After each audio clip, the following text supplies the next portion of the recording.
Hey everyone, welcome back to OC Outdoorsman. Fishing with me today are Glenn, Quan, and Kevin. We'll be headed north towards Salt Creek in search of the kelp beds. Another thing I'll be doing today is testing out my newly upgraded live well. As you know, last week I was using a bucket. Well, this week I'm using a cooler. It's a 15-gallon cooler. It's behind me. You can't see it right now, but I'll show it to you in a minute. But first, we need to pick up some live bait.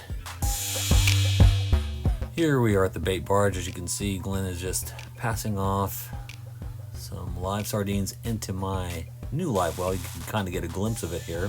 Much more room for them to swim. I also added a secondary aerator to provide more oxygen, so we'll see how well they do today. Another benefit of using a cooler over the bucket is the lid. I'll be able to protect the sardines from the sun and prevent the water from getting too warm. First stop on our way north are the Boiler Rocks, and Kevin strikes first. He lands a nice little white sea bass. It's well short of the limit, but they're still really fun to catch. There's a good shot of his fish. He's going to let it go. I drop in a live sardine, and the first fish of the morning for me is this little barred sand bass.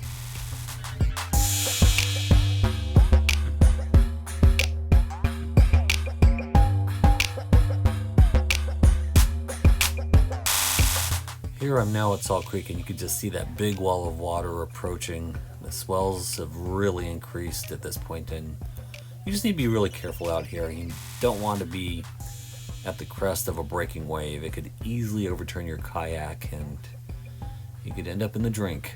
But later in the morning, when winds really started to pick up, you could see it's starting to get a bit more choppy. Behind me, you're going to see Quan and Glenn there. But the good news is we found the long lost kelp beds of Dana Point. Just north of the Strand and right around Salt Creek are two good sized kelp forests. Let's fast forward a bit. You can see it's a little after 12, and I want to show you my new live well. I'm going to submerge my camera into the water, and keep in mind we're 5 hours into the trip, and look how fresh the sardines are. They're not stressed out, and the water temperature was maintained quite well since the walls are insulated, so it works so much better than a bucket. A little bit more about the cooler. I picked it up at Costco for like $39. And it has that nice lid. It too is insulated. Another great feature of this cooler are the two side handles, which enable me to affix it to my kayak much more securely than I could with that old bucket. I'll have to create a separate video to show you how I've secured it to my kayak. Here I'm making my approach to the landing point, and you'll see that Quan and Glenn have just arrived as well. So as I pull my yak back up to the beach, you'll see Glenn is showing me a vacuum hose or attachment that he found inside the harbor. I'm glad he picked it up. Less junk or trash in the water. Overall, it was quite the productive day.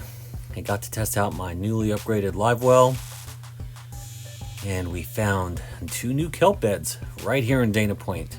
Unfortunately, we found them too late in the day, so we didn't get a chance to fish the kelp beds, but we will next weekend, that's for sure. We covered a lot of water today. Thanks again for watching, and please be sure to subscribe and give this video a thumbs up.